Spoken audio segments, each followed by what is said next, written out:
¿Qué tal? ¿Cómo están? Muy buenas tardes. Hoy sábado 4 de abril del año de la pandemia 2020. Espero que se encuentren bien de salud, que estén en casa, que estén con los suyos y que estén dando cumplimiento a las recomendaciones que se han emitido por parte de las autoridades a efecto de poder tener una situación menos vulnerable de la que se está presentando en varias partes del mundo. Es importante que si su actividad es esencial y por alguna circunstancia tiene que estar en la calle, consiga mascarillas, consiga cubrebocas, es muy importante que lo haga, salir lo menos posible y desde luego tener todas las precauciones, dado que nuestro país pues está por entrar a esas curvas terribles que han azotado a otros países, como es el caso de los Estados Unidos y Europa. Entonces, si todos hacemos lo que nos corresponde, podremos salir de esta crisis para enfrentar juntos la crisis que va a seguir de la crisis de la crisis. Pero bueno, vamos aquí a tratar de platicar de cosas que nos permitan momentáneamente eh, hacernos un poco a otro tipo de información, que es lo que estoy compartiendo con ustedes respecto a la historia del pensamiento criminológico, la construcción del poder punitivo y los ejercicios de control a través de los esquemas de la indagación de la verdad. Y ayer tuve la oportunidad de platicarles, pues de manera muy genérica, algo sobre la mitología griega, que, bueno, pues les recomendaré, desde luego, si me permiten, pues a lo mejor algunos canales de YouTube, algunas obras sobre mitología griega para quienes estén interesados, porque eso nos daría para un curso de prácticamente un año, nada más estar hablando de la mitología griega, que es muy interesante. Pero ahora vamos a darle un poquito la vuelta a la tuerca y vamos a hablar, aunque sea un poco, de una de las áreas del conocimiento que son fundamentales, que son esenciales y que tiene que ver con la filosofía griega. Bueno, obvio que aquí nada más vamos a dar así una pasadita muy por encima, pues porque saben ustedes que no hay tiempo y pues hay que poder disponer de mucho espacio para hablar de la filosofía, que es extraordinaria y es muy necesaria más en estos tiempos. Pero voy a compartirles algunos datos, algunas notas de la filosofía griega que tienen imbricación con nuestra materia, con el ámbito de la justicia penal. Entonces voy a hacerles esos comentarios. Vamos a seguir la línea de tiempo cronológica en la que nos encontramos. Digamos que ahorita andaremos más o menos, sí, estamos entre el siglo quinto, estamos en el siglo quinto, vamos a andar entre el siglo cuarto y siglo tercero después de Cristo. Quizá le metamos un poquito de turbo para acercarnos a otras eras de la historia, eh, pero lo iremos viendo en el desarrollo de esta charla. Rubén, buenas tardes. Pamela, ¿qué tal? Iván, saludos desde Ameca, Ameca.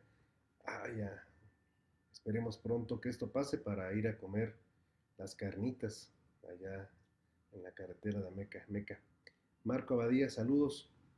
Bueno, eh, sobre la filosofía griega, hay varios pensadores que nos van a dar realmente lecciones que hoy en día todavía nos pueden invitar a la reflexión.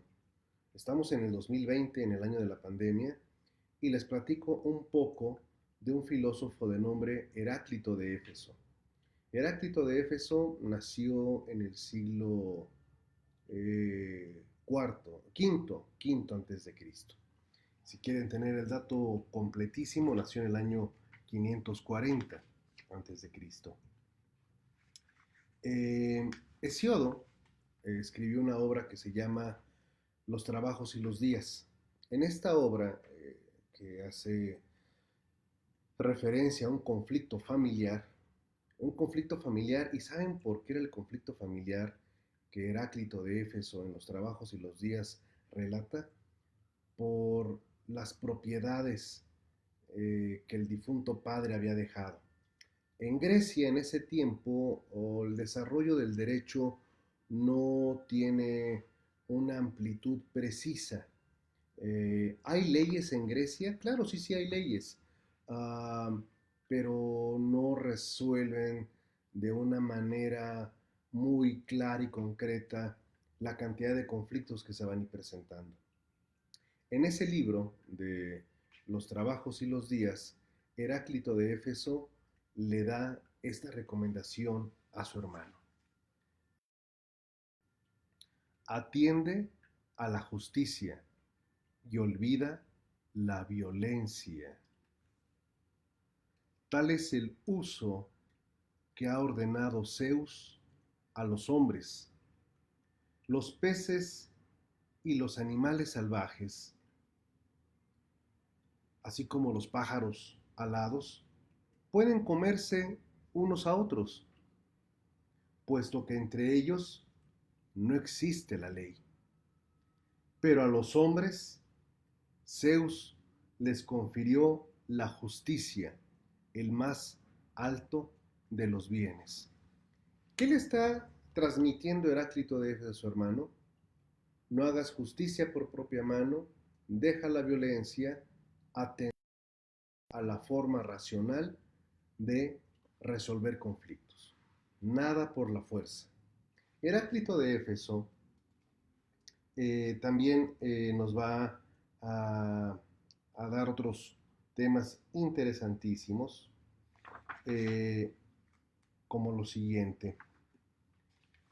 Heráclito de Éfeso nos dice esta parte: todo fluye, nada permanece. Es algo así como para dejarnos de preocuparnos en exceso, pues no tampoco caer en de ya todo me vale, no, no, no. Me explico. Dice dice Heráclito de Éfeso: una persona no puede entrar dos veces en el mismo río. Yo no diría, ¿cómo es que no puede uno entrar dos veces en el mismo río? Y lo explica así. El agua del río corre, corre, corre, corre, corre, corre. Entonces, si uno mete su piecito en el río, el agua que moja el piecito nunca va a regresar, jamás va a regresar. Esa agua que pasó por el piecito ya se fue. Y diremos, ¿eso qué tiene que ver? Para Heráclito de Éfeso tiene que ver en lo siguiente. Se pregunta él, ¿qué somos? No quiénes somos. ¿Qué somos? Ustedes y yo. ¿Somos seres o no seres? ¿Existimos o no existimos? Dice Heráclito de Éfeso, somos una mezcla de ser y no ser. Porque en el momento mismo en que nosotros expresamos algo, ese algo dejó de existir. Somos seres que estamos perdidos en un limbo, que no tenemos futuro porque estamos pensando en algo que no existe. Usted y yo estamos preocupados por el coronavirus, ¿verdad? En el pensamiento de Heráclito de Éfeso, decir, pensar demasiado en el futuro genera ansiedad y es algo que no existe todavía. Si nos ponemos a pensar en los recuerdos de cuando éramos niños y salíamos a jugar, coladeras, bote pateado, bolillo, canicas, dice Heráclito de Éfeso, pues estás pensando en algo que ya no existe. Le podríamos replicar, pero es el recuerdo, pero él dice, sí, sí, será tu recuerdo, pero ya no existe. Eso ya pasó. Y el momento en el que tú estás hablando de eso también ya dejó de existir. Entonces, ¿qué es el futuro? ¿Qué es el pasado? ¿Qué es el presente? Ese es el drama del ser humano, dice Heráclito de Éfeso. Porque está con una mano queriendo agarrar el futuro y de la otra agarrándose de un pasado que ya fue. Entonces está crucificado en un presente que en el momento en que se dice presente dejó de existir. Fíjense nada más, lo pone uno a pensar la filosofía. Ese es el trabajo de la filosofía, decir, bueno, entonces, si no soy, ¿qué hago aquí? ¿No? Eso es lo motivante de la filosofía. Va, van a existir eh, grupos de pensadores en Grecia. Son cantidad de griegos, o sea, cantidad de filósofos. O sea, a ver si un día les comparto una lista de los más importantes pensadores, pero les voy a recomendar algunos libros si les gusta esta materia. Los sofistas, Sófocles, por ejemplo, fíjense qué bonito en estos tiempos de tanta angustia que estamos viviendo. Fíjense lo que escribió en la Antígona. Dice, permítanme leerle este parrafito. Dice, numerosas son las maravillas del mundo, pero la más grande de las maravillas es el hombre. Es el ser de los mil recursos. Jamás el porvenir lo toma por sorpresa. Conoce el arte de escapar a los males incurables. Solo el país de los muertos puede detener su carrera. Ah, qué bonito. No permitamos que el país de los muertos detenga nuestra... Así que acuérdense lavarse las manitas, no salir de casa y todo eso. Pero bueno, este mensaje lo está dando Sófocles en el siglo IV antes de Cristo. Entonces, pues eso nos dice que si ellos salieron adelante, pues nosotros también podremos salir adelante. Los sofistas se dedican al arte de difundir el conocimiento. ¿Qué es lo que les genera un poquito de desconfianza en las élites griegas? Pues que cobraban, pues está bien cobrar, ¿no? O sea, alguien hace algo, pues le dice, pues cállate con una feria, pues porque te estoy dando clases. Entonces, ese matiz hacía que los sofistas no fueran precisamente vistos con buenos ojos, porque la sociedad griega era un poquito así como los codos, ¿no? Y el que cobraran por enseñar, porque había filósofos que no cobraban. Entonces, los sofistas pues tenían esta situación muy especial. Y se daban sus agarrones, los sofistas con sus clientes, así como los abogados, ¿no? Pero miren qué curioso. Había un maestro que se llamaba Tisias, así como el tísico, pero se llamaba Tisias. Su alumno de Tisias se llamó, ahorita les digo el nombre, no anoten los nombres para que no los vayan a poner hacia sus hijos, por favor. Se llamaba Corax, su alumno. El maestro se llama Tisias y el alumno se llama Corax. Tisias le dio un curso de persuasión, imagínense, cómo persuadir, cómo convencer a las personas. Cuando terminó de darle su curso de convencimiento, Tisias a Corax, Corax le dijo al maestro, no le voy a pagar nada. O sea, caray, ¿cómo que no me vas a pagar? Bandido. Dice, no le voy a pagar porque para que yo le pague, usted me tiene que convencer de que le debo de pagar. Pero yo tengo que convencerlo a usted de que no tengo por qué pagarle. Si yo logro convencerlo de no pagarle, pues no le pagaré. Pero si no logro convencerlo de no pagarle, tampoco le voy a pagar porque eso muestra que usted no me enseña a convencer. Y le dice el maestro, no, tampoco te quieres pasar de vivo. Si tú me convences de que no me tienes que pagar, pues entonces me tienes que pagar porque lograste convencerme, de tal suerte que te enseñé bien. Pero como no vas a lograr convencerme de que no me tienes que pagar, de todas maneras me tienes que pagar. Y en eso se daban sus agarrones. Y así, bueno, imagínense subir a tribunales civiles, llegarían con sus demandas y todo, pero esa era parte del discurso que se daba en aquellos tiempos. Ahora, déjenme platicarles de otro sofista que tiene que ver mucho con la forma en cómo pensamos en el mundo actual y más en lo que tiene que ver con los aspectos de la aplicación de la ley. Hubo un sofista muy reconocido que se llamó Gorgias. Gorgias enunció tres principios. Nada existe, principio uno. Si algo existe, no podemos conocerlo, principio 2. Y el principio 3, si lo conocemos, no se lo podemos comunicar a otro. Vean, nada existe. Si algo existe, no podemos conocerlo.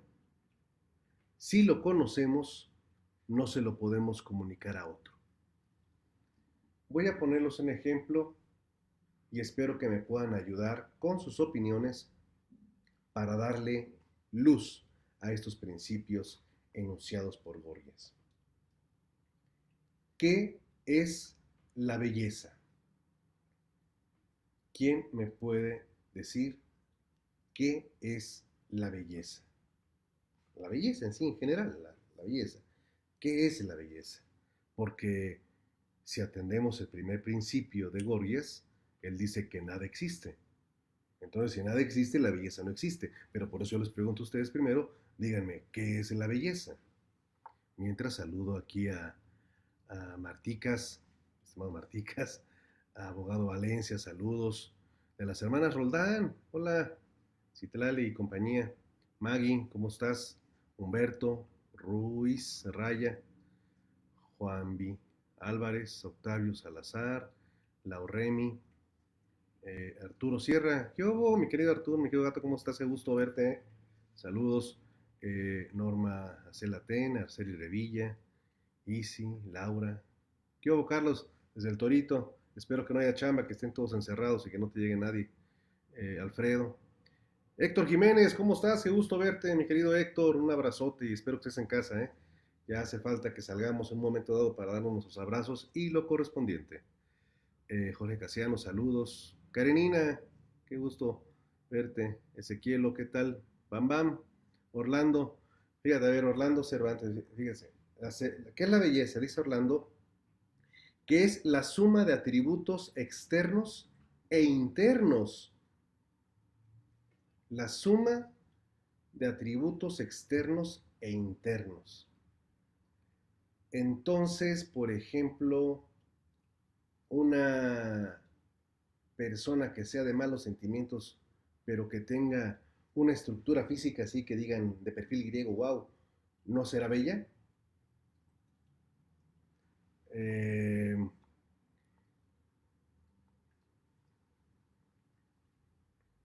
no, Humberto, no, si eran verdaderas sus enseñanzas, no, sus enseñanzas son reales. Lo que había reticencia era pues, a pagarles, porque dijeron, digo, aquí entre nos, como vi un post por ahí en Facebook que alguien lanzó que dicen, abogados, a partir de ahora, cero consultas gratuitas. Hagan de cuenta que así los sofistas se pusieron de acuerdo y nada de andar dando clases gratis, ¿eh? Todo se cobra. Entonces, por eso es que había esa reticencia y esa disputa entre la filosofía, pues era la actividad, en la época dorada de la filosofía en Grecia. Pero volviendo al planteamiento de la belleza, sí, porque aquí tenemos una opinión con relación a la belleza interna, pero también la belleza externa, o solamente es una o solamente es otra, porque Gorgias dijo, nada existe. Si algo existe, no podemos conocerlo. A ver, les voy a poner un ejemplo. María Félix era una persona bella, pero ya me equivoqué en la pregunta, pero A ver, regreso. María Félix era una mujer bella, porque si digo una persona bella, voy a caer en el concepto que nos compartió Orlando, que tiene que ser bella por fuera y bella por dentro. ¿María Félix era una mujer bella, sí o no? Saludos, Ivette. Nos comparte Rocío, la belleza es la apreciación subjetiva que tenemos de la apariencia de las cosas y de las personas. Entonces, ya es distinto a lo que Orlando nos compartió de que tiene que ser por fuera y por dentro. Y Rocío nos sugiere que esto es solamente la apariencia de las personas. Saludos, Humberto, Ivette, abrazote. Eh, entonces, dice Gorgias, nada existe. Si algo existe no podemos conocerlo. Déjenme ponerles otro ejemplo. Los días nublados son días hermosos. ¿Quién estaría de acuerdo con ello? Uy, porque hay gente que cuando ve un día nublado, así con un poquito de frío, dice, ay, qué rico, qué sabroso, se antoja un cafecito, unas quesadillas en la carretera, un jorongo y estar dormidos, descansando, en una cabañita. Pero hay otras personas que ante un día nublado se deprimen, se entristecen y dicen, qué feo está el clima. ¿Me explico en esta cuestión? Nos dice Humberto, la belleza es algo agradable a los sentidos. Entonces, si la belleza existe, no la podemos conocer porque no la hemos podido definir. Y lo que para uno sea bello, no lo va a ser para otro. De tal suerte que, como decía Gorgias, nada existe, la belleza no existe. Si existe, no la podemos conocer porque no podemos ni siquiera definir qué es la belleza. Y si alguien cree que conoce la belleza, no va a poder convencer a otro de que eso es bello. Entonces, diría Gorgias, ahí está la prueba de mi pensamiento. ¿Cuál es la conclusión de Gorgias? Que el conocimiento no existe, que todo es subjetivo, como dijo Rocío, y que es la subjetividad lo que cada quien cree. Y esa, señoras y señores, esa es la peor manera que nos podemos acercar al conocimiento. ¿Por qué? Porque nos ha pasado y nos pasa mucho a los abogados y lo sufrimos bastante, que cuando llegamos a una dependencia determinada, no voy a decir cuál, y nos dice el servidor público de manera muy amable, no, licenciado, no procede lo que usted dice.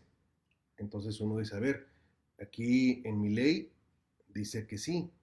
A ver, déjeme ver su ley, porque a lo mejor usted tiene otra ley distinta. No, yo también tengo mi ley, pero para mí, lo que dice mi ley, yo lo interpreto así. O sea, ¿cómo se va a interpretar lo que está en una ley de formas diferentes? Es un problema que deviene de la filosofía en general, después de la filosofía del derecho, y luego nos vamos a ir a la hermenéutica jurídica y a la jurisprudencia. Para quienes no están involucrados en el ámbito legal, les comento que como tenemos leyes, en México los tribunales la interpretan, la explican, pero un tribunal en el norte dice blanco, un tribunal en el Bajío dice amarillo, un tribunal en el sur dice negro. ¿Cómo es que esto puede ocurrir? Bueno, abro un paréntesis. Sobre esto hay un libro extraordinario de Ronald Working que se llama Los derechos en serio. Ya hablaremos un poquito más de estas temáticas conforme nos vayamos acercando a estas épocas, pero cierro el paréntesis y regreso a Gorgias. Gorgias es considerado el padre del subjetivismo. Y bueno, pues muchos se fueron con esa finta y al día de hoy podemos encontrar por ahí a muchos discípulos de Gorgias que siguen pensando que lo que importa es lo que yo creo, no lo que tú piensas. Y acuérdense que lo dijimos al inicio de estas sesiones, no es lo mismo creer que conocer. A creer a los templos, a razonar y reflexionar con la razón. ¿Y quiénes van a ser los que nos van a enseñar a razonar? La filosofía griega, precisamente. La filosofía griega nos va a decir, hey, no te dejes llevar por las sensaciones, no te dejes llevar por los sentimientos, no. Haz justo es hacer caso a la razón. Por eso la filosofía es tan importante, porque crea las primeras estructuras de la metodología del pensamiento que van a ser retomadas posteriormente en la Ilustración por grandes pensadores como René Descartes, por ejemplo, pero no me adelanto. Uno de los filósofos que existió en estas épocas que les estoy hablando, siglo V, siglo IV, fíjense lo interesante que dijo. Se llamó Calicles y él decía, eh, la sociedad ha querido impedir que los hombres actúen según sus deseos naturales y han inventado una serie de frenos que llamamos leyes. Estas leyes han sido el invento de los más débiles para oponerse al dominio de los fuertes. ¿Qué tal? ¿Se acuerdan que desde el inicio de estos comentarios hemos estado hablando de los instintos? ¿Se acuerdan de los egipcios, de los persas? Bueno, aquí Calicles nos dice que las leyes no son más que frenos inventados por los débiles para evitar que predomine la ley del más fuerte. ¿Qué debería de predominar en nuestra sociedad? ¿La ley del más fuerte? ¿Realmente el derecho es una construcción de los débiles para dominar a los demás? Y ahí vienen todos los planteamientos interesantísimos. Hablando de instintos, tengo que regresar a ese tema. Si una persona, como usted, como yo, nos gusta comer, que somos comelones, que nos van a decir glotones, ¿qué instinto o qué cosa mal, o a esa actividad de querer comer, de que nos gusta la comida, cómo se le dice negativamente a ese instinto por querer comer? ¿Cómo se le dirá eso? ¿Y cómo se le dirá a ese instinto de pues, querer estar durmiendo? No en estos días, porque esos hay que aprovecharlos para hacer cosas, pero ¿cómo se le llaman a esos negativamente? El instinto de querer comer, el instinto de querer dormir, el instinto de ver que alguien tiene una bolsa bonita, un reloj bonito, un teléfono bonito y decir, híjole, quisiera meter la mano en la pantalla para llevármelo. ¿Cómo se le llama esas cosas? Saludos, Edgar, Mario, Extra, allá en Tepic, Nayarit. Espero que estén en su casa. Cerón Bruno ha tenido los estereotipos, sí. Edgar Romero, epistemología, ¿no? La epistemología es eh, eh, buenísima. Edgar Romero, exacto. Edgar, porque recomendé un libro, inclusive el de Gissen, Teoría del Conocimiento, cómo nos acercamos al conocimiento. Eh,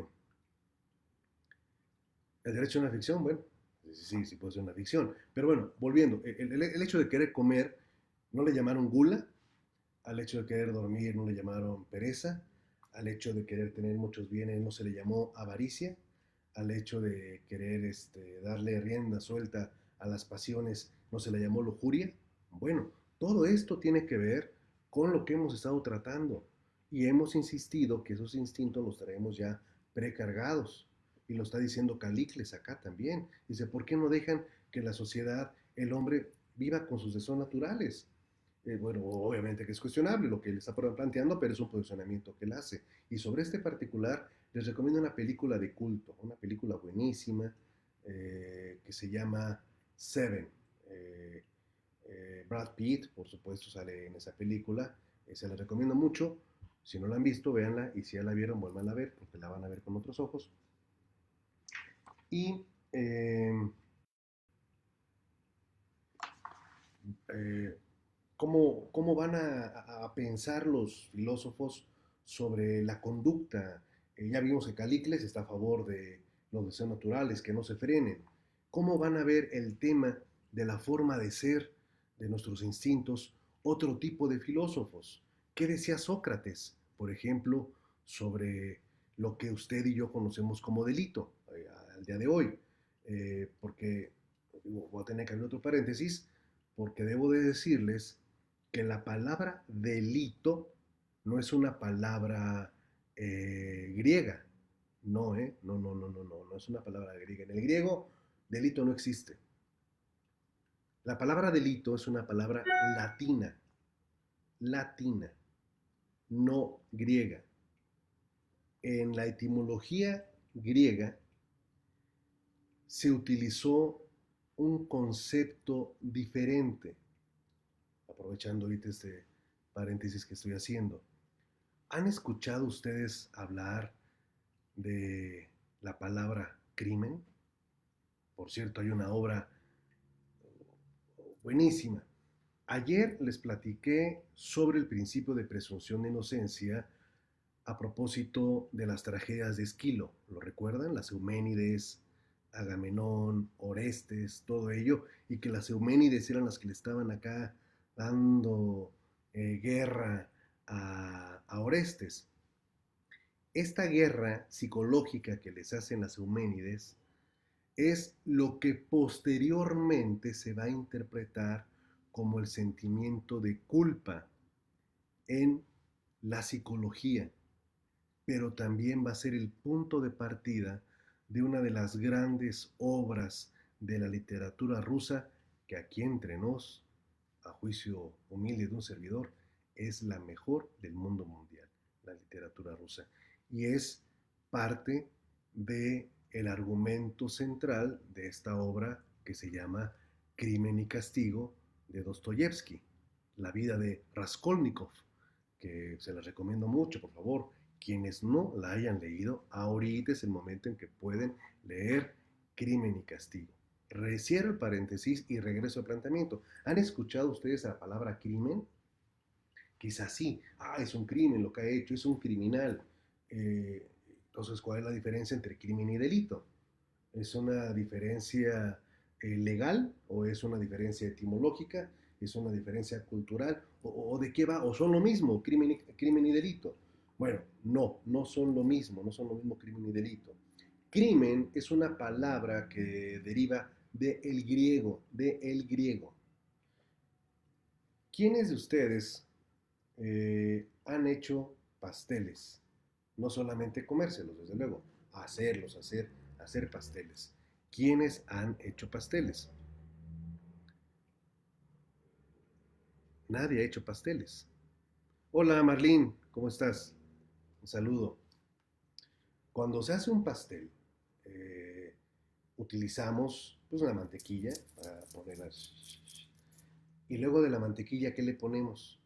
Le ponemos las yemas del huevo, ajá. Luego le ponemos, hay que batir a punto de turrón las claras, pero ¿qué más tenemos que ponerle? Harina, correcto.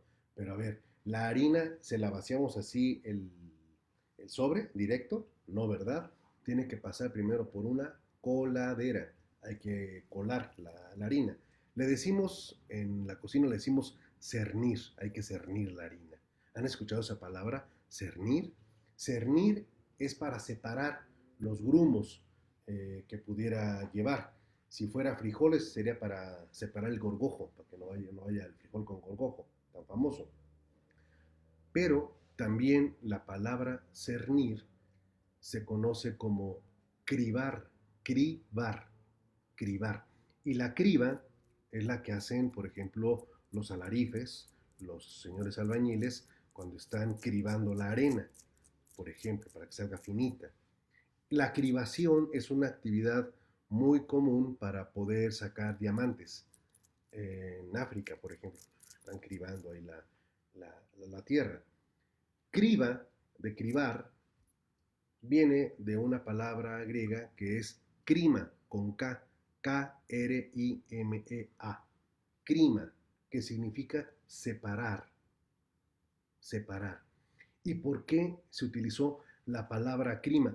Porque en las investigaciones griegas se tenía que separar al culpable del inocente para no cometer una injusticia. Y de ahí viene la palabra crima, crimen. Crimen es una investigación, es un acto de investigación que tiene como finalidad evitar una injusticia. Y fíjense, sobre esto hay un pensador, hay un filósofo que propuso la siguiente pregunta. ¿Ustedes qué preferirían? cometer una injusticia o sufrirla. ¿De qué lado se ponen ustedes? ¿Cometer una injusticia o sufrirla? Es un planteamiento interesante, ¿no? Habrá quienes digan, no, a mí, de que lloren en mi casa a que lloren en la ajena, o pues que lloren en la ajena, ¿verdad? Pero entonces la palabra crima es la que genera en otras lenguas, sobre todo en la lengua alemana, crimen. Y de ahí viene la ciencia de ciencias, que es criminología, que es el estudio del crimen, sus causas, sus efectos, sus mecanismos de prevención, etcétera. Por eso no se utiliza la palabra delito. Por eso no existe una ciencia que se llame delitología, por ejemplo. Existe el derecho penal, que es distinto a las ciencias penales. Pero la palabra delito viene del latín romano y tiene una concepción distinta. Delito deriva de delinquere, delinquere. Por eso debe venir la palabra delincuente. ¿Y qué significa delinquere? Delinquere es abandonar las obligaciones que la persona tiene para con el Estado, o para con el César, o para con la República. Porque esto es un concepto romano. Delinquere. Por eso el corpus delicti. Ajá. Delinquere es el abandono o el incumplimiento de las obligaciones que la persona tiene para con la República. Interesante. Por eso son dos concepciones distintas, delito y crimen. Bueno, pero vamos a regresar, estábamos hablando acá de filosofía, y Sócrates, se me está olvidando, Sócrates decía que nadie actúa mal a conciencia. El men ría, que van a utilizar, nadie actúa mal porque quiera actuar mal. Si alguien actúa mal es por desconocimiento, por falta de educación. Y Sócrates es de la idea de que todos los seres humanos, todos, ya traemos el conocimiento innato. Lo único que tenemos que hacer es desarrollarlo. ¿Y cómo se desarrolla? A través de preguntas y respuestas, que era el método mayéutico que utilizaba Sócrates. Y lo comprobó con un esclavo africano a quien, sin saber de matemáticas, le hacía resolver operaciones matemáticas, pero empleando las preguntas adecuadas. Platón, el alumno de Sócrates, con relación a este tema específico entre el bien y el mal, que lo ponemos entre comillas porque hemos dicho que las categorizaciones son construcciones de quien ejerce el poder, hacía alusión a lo siguiente. Dice, el bien es un caballo blanco, hermoso, que conduce un carruaje y va hacia arriba, en tanto que el mal es el compañero de ese caballo, que es de color negro, tosco, nariz chata, y quiere ir hacia abajo. Y entonces, quien conduce el carro es un chofer que tiene que tener la habilidad para mantener el equilibrio, para que ni se vaya tan arriba ni se vaya tan abajo. Y ese chofer del carruaje se llama la razón, la razón. Entonces a la razón se le da ese trabajo tan importante. Pero ya desde... Hay un libro, perdón, hago otro paréntesis, hay un libro de Michel Foucault, que se los voy a recomendar muchísimo, que es El origen del racismo. Cierro el paréntesis. Y hago alusión a esa obra porque Platón, desde su libro La República, le atribuye un color negro al mal y además una falta de estética. ¿Por qué se presenta una idea de asociar lo negativo con el color negro y con cuestiones estéticas determinadas? Bueno, tiene sus causas, pero si hay tiempo ahorita, también se los platico, ahorita más adelante, porque tengo que avanzarle, si no nos quedamos aquí atorados en toda esta plática. Eh, bueno, pues tengo que hacerlo de una vez. ¿De dónde viene parte de esta concepción? Bueno, En esta época que les estoy platicando, donde está la filosofía griega así en su máximo esplendor, digamos, para ubicarlos en el año 538 a.C., siglo VI, 538 a.C., más o menos. En estos tiempos se considera que es la datación de uno de los libros más importantes de la religión hebrea, la Biblia. Y en estas condiciones, los libros se fueron escribiendo en diferentes etapas. Y hay dentro de la filosofía y la religión hebrea una explicación e interpretación de la Biblia, que es conocido como la Torá. Bien, ¿por qué me quiero referir a este tema de la Torá y de la Biblia? Obviamente la Biblia tiene una importancia universal por ser un documento relevante. En este libro, en esta obra, la Biblia, van a aparecer las mismas características que encontramos en la religión asiria o en la cosmovisión sumeria, mesopotámica, babilónica, que ya platicamos acá. ¿Se acuerdan que platicamos del diluvio? ¿Se acuerdan que platicamos del inframundo y todo eso? Bueno, todo está repetido, reproducido en varios capítulos bíblicos. Pero aquí hay unas características especiales, miren ustedes. Se nos habla, por ejemplo, de un varón, un primer varón, que tuvo una mujer. Le voy a poner un punto virtual a quien me diga cómo se llamó la primera mujer de Adán. ¿Cuál es el nombre de la primera mujer? Y además le voy a poner otro punto virtual si me dice a quién se les hace parecido. Mi director, qué gusto saludarlo, director, acá estamos, ¿eh? Estamos con usted, mi director. Don Contreras Bustamante, un abrazote. Bueno, la primera mujer de Adán se llamó Lilith. Esto lo encontramos en la Torá, que es el libro de interpretación de la Biblia para los hebreos. ¿De acuerdo? Porque es importante distinguirlo. La Torá es esa interpretación.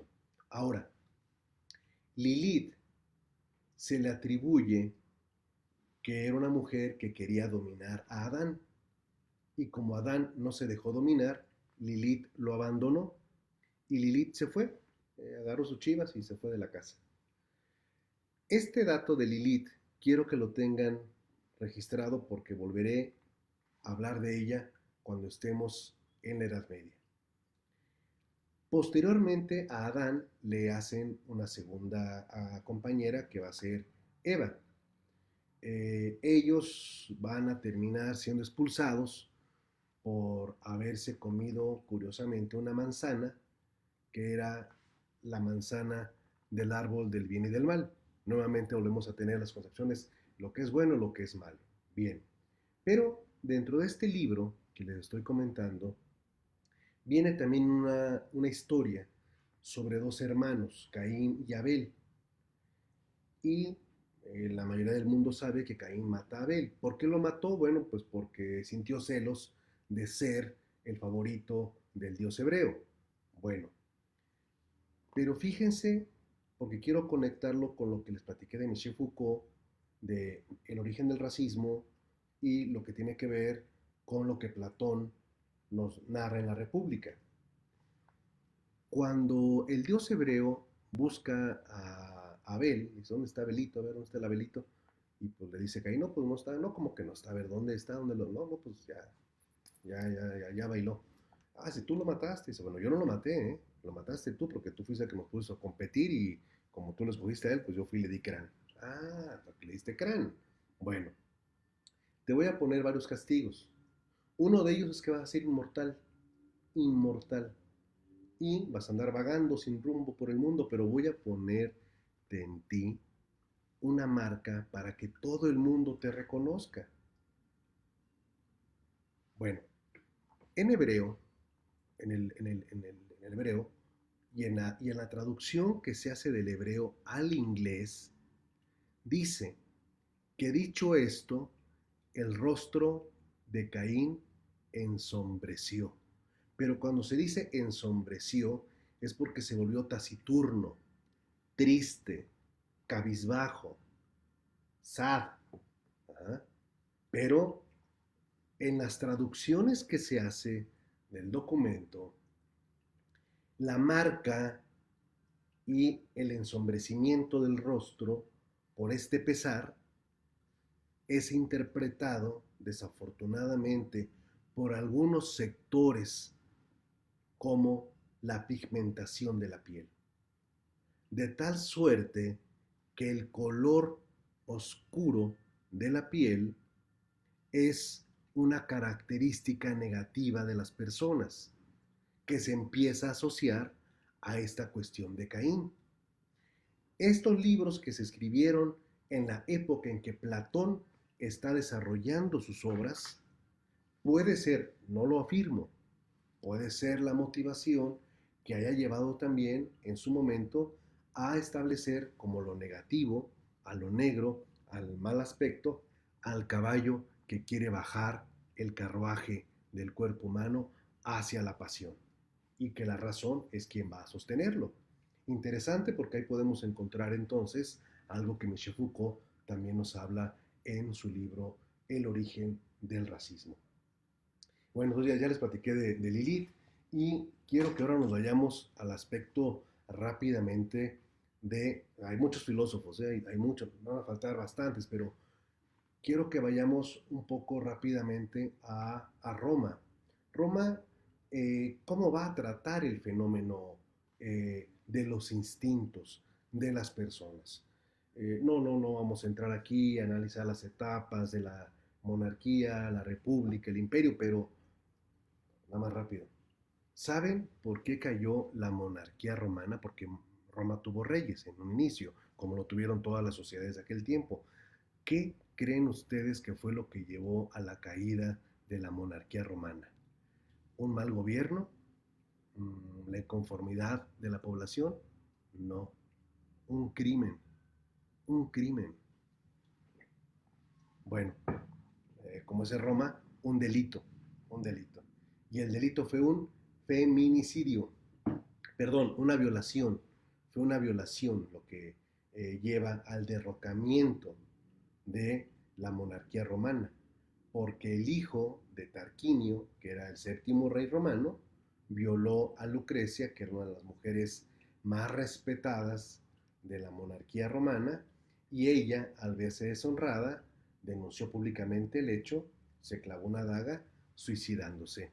Y eso llevó al final de la monarquía romana. Los hechos delictivos siempre van a estar marcando la historia de la humanidad, desafortunadamente.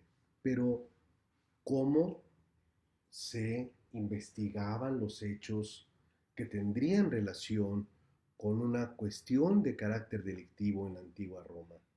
¿Había penas? ¿Había leyes? ¿Había forma de juzgar este tipo de actuaciones? ¿Qué delitos eran los que más se cometían en Roma? Existió el uxoricidio, existía, por ejemplo, los asesinatos por encargo. Esto y muchas cosas más que tienen que ver sobre la historia del proceso penal y el derecho penal romano, me voy a encargar de compartírselos en la siguiente sesión. Me dio mucho gusto saludarlos.